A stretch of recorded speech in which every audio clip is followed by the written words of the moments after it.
అమృతలూరులో P4 ప్రథమ వార్షికోత్సవం. ముఖ్య అతిథిగా ఎమ్మెల్యే ఆనందబాబు.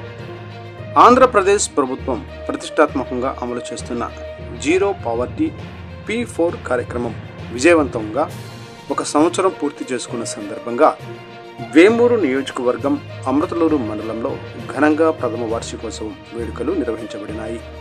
ఈ కార్యక్రమానికి వేమూరు శాసనసభ్యులు మరియు మాజీ మంత్రివర్యులు నక్కా ఆనందబాబు ముఖ్య అతిథిగా హాజరై ఈ కార్యక్రమాన్ని మరింతగా తీర్చిదిద్దారు.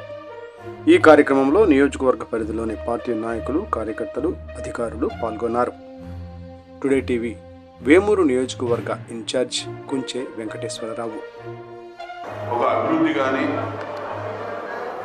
ఉపాధి అవకాశాలు కానీ, విద్య కానీ, ఆరోగ్యం కానీ, స్కిల్ డెవలప్మెంట్ కానీ, పారిశ్రామికంగా అభివృద్ధి చేయడానికి సంబంధించి కానీ ఒకరు తోడ్పాటు అందించుకోవడం,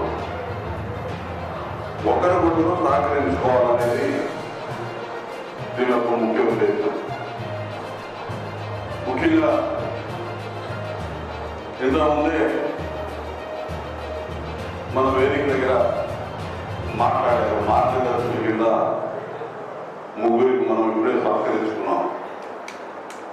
ఆ ముగ్గురు వారు కొంతమందికి సహాయం చేసినటువంటి బంగారు కుటుంబాల గురించి కూడా మనం మాట్లాడుతున్నాం. ఈ P4 మోడల్లో సమాజంలో ఎదుటి వారికి కాస్త సహకరించి సహాయం చేస్తే వారికి కూడా అప్లిఫ్ట్మెంట్ పైకి తీసుకురావడానికి తోడ్పాటును అందించాలనేది ప్రధానంగా ఈ కార్యక్రమానికి ముఖ్య.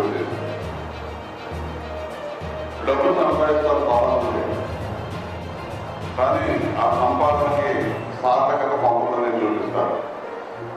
రూపాయి కూడబెట్టుకుంటారు, కానీ రూపాయి ఖర్చు పెట్టాలంటే ఇబ్బంది పడేవారు చాలా మంది ఉన్నారు. ఆ ఖర్చు పెట్టే విధానం ఒక మంచికి వినియోగించాలి, మరొకరికి తోడ్పాటును అందించే విధంగా పైకి తీసుకొచ్చే విధానంగా ప్రోత్సహించాలనేది చంద్రబాబు నాయుడు గారి ఆలోచన. రెండు ప్రభుత్వ పరంగా చేసే కార్యక్రమాలన్నీ చేస్తున్నాం. ప్రభుత్వం చంద్రబాబు నాయుడు గారు ఎన్నికల ముందు ఇచ్చినటువంటి సూపర్ 6 హామీలు అందజేయడంలో బ్రహ్మాండంగా సూపర్ సక్సెస్ అయ్యాం. అన్ని కార్యక్రమాలు కూడా మీకు తెలుసు. పెంచిన పెన్షన్లు 40,000 రూపాయల పెన్షన్ దగ్గర నుంచి తల్లికి వందనం, చదువుకునే పిల్లలు ఎంతమంది ఉంటే వారందరికీ తల్లికి వందనం అందించడం కానీ, మహిళలకు సంబంధించి స్త్రీశక్తి పథకం ద్వారా ఉచిత బస్ సౌకర్యం కలిగేయడం కానీ, అదేవిధంగా 3 గ్యాస్ సిలిండర్లు సంవత్సరానికి ఉచితంగా అందించడం కానీ, అన్నదాత సుఖీభవ పథకం కింద సంవత్సరానికి 20,000 రూపాయలు రైతు ఖాతాలో జమ చేయడం కానీ, ఇవన్నీ చేస్తా ఉన్నాం. దాంతో పాటు ప్రజలను కూడా ఈ మంచి కార్యక్రమాల్లో భాగస్వామ్యం చేయాలని ప్రభుత్వం ఆలోచన.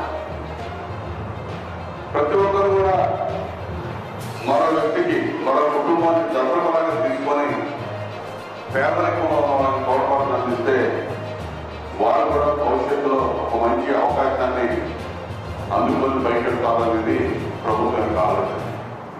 ఈరోజు 3 మార్గదర్శకులు మీకు చూపించామని వేదిక దగ్గర. బట్టిప్రోలు ఎంపీడీఓ గారు వెంకటరమణ గారు ఉన్నారు. చాలా సిన్సియర్ అధికారిగా పనిచేస్తూ ఉంటారు. దాంతోపాటు తనకు వచ్చిన జీతభత్యాలతో ఒక 4 సహాయం చేయాలని ఒక మంచి ఆలోచన. చదువుకునే పిల్లలకి, ఇలా 2 పిల్లల్ని ఆర్థిక అవసరాలు ఉన్నటువంటి పిల్లలకి చదువుకు తోడ్పాటు అందించి ప్రోత్సహిస్తూ ఉంది. అదేవిధంగా మన పెద్దల పేరు రవీంద్రబాబు గారు కానీ, కొత్తపల్లి రవీంద్రబాబు గారు కానీ, జేమ్స్ గారు కానీ, వీరందరూ మరి మీ మండలంలో, అమర్తూరు మండలంలో అదేవిధంగా పేదరికంలో ఉన్న కుటుంబాన్ని వారికి అవసరాలు ఏమైనా గుర్తించి వారిని సహకరించిన విధానాన్ని ఇక్కడ చూస్తాం. అదేవిధంగా 10 మంది కోరుకోవాలి. ఈ నియోజకవర్గంలో దగ్గర 14,000 మంది పైన బంగారు కుటుంబాలను గుర్తించాము. 14,000 పైచిలకు బంగారు కుటుంబాలు, అంటే అవసరాలు ఉన్న, కష్టాల్లో ఉన్న వాళ్ళని 14,000 కుటుంబాలను గుర్తించాము.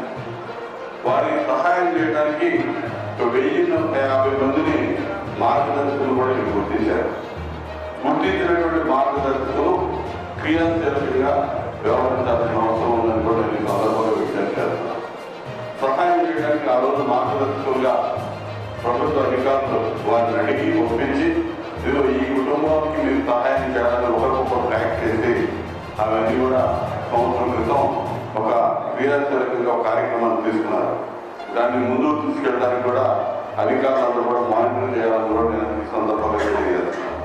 అదేవిధంగా ఇప్పుడు ముందు ఎవరైతే మనం చూపించామో మార్గదర్శకుని వారిని ప్రేరణగా తీసుకొని వాళ్ళ రోల్ మోడల్గా తీసుకొని ఇంకో 10 మంది ముందుకు రావడానికి ప్రయత్నం చేయమని చెప్పి మిమ్మల్ని ఈ సందర్భంగా మేము కోరుకుంటా ఉన్నాం. మిగతా అనేక అవకాశాలు వస్తూ ఉన్నాయి రాష్ట్రంలో.